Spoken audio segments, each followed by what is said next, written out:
Many times I've been to Nyandarua.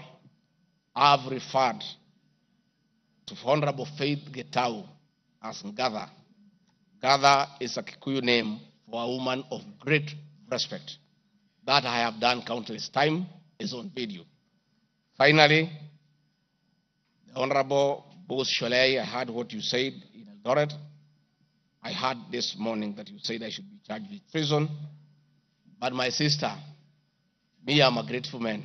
I remember, and I'll never forget, during the last administration when I was arrested on fabricated charges for standing with the President William Ruto against the wish of the government at that time, Gladys Boss Shollei came and sat with me at DCI headquarters, brought me tea, brought me lunch, sat with me, comforted me.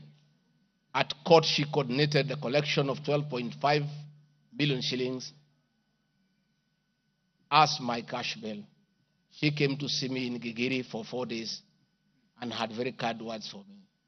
Despite what you have said, my sister, I do remember that one good thing that you did for me, and I'll love you and cherish you for the rest of my life.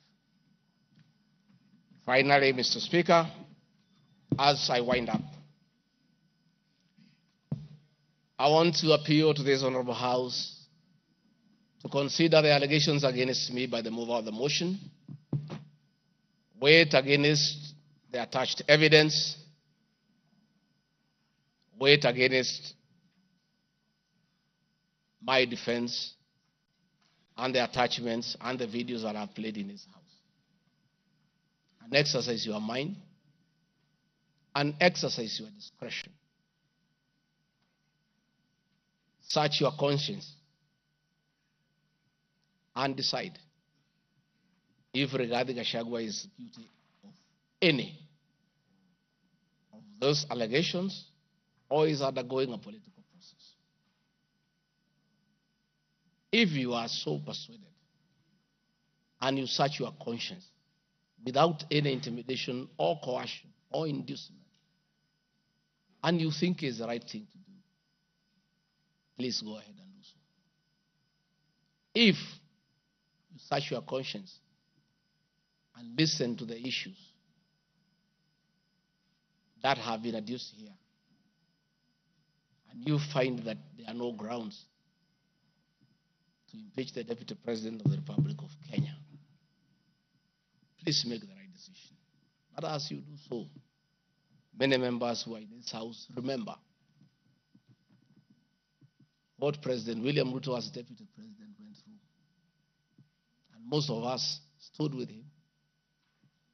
Rigathi Gachagua underwent 4 years of persecution.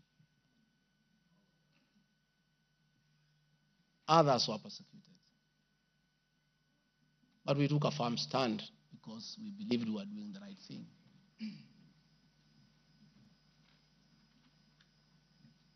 His family underwent humiliation. His friends underwent humiliation. He was a haunted man. And on Inauguration Day, he pronounced himself that freedom is here. Again, under the new administration, the same Rigathi Gachagua, who underwent humiliation and persecution, finds himself in the same space under that administration that he fought for. Try, look, reflect, and apply your conscience and make the right decision. Mr. Speaker of the House, I want to thank you for granting me this opportunity. And my address last night was not in any way meant to disrespect the House. Despite, Mr. Speaker, you having ruled that the matter should not be taken out of the House, it was being discussed in every TV station, in every meeting across Kenya. And Kenyans did not have a chance to also hear my side of the story.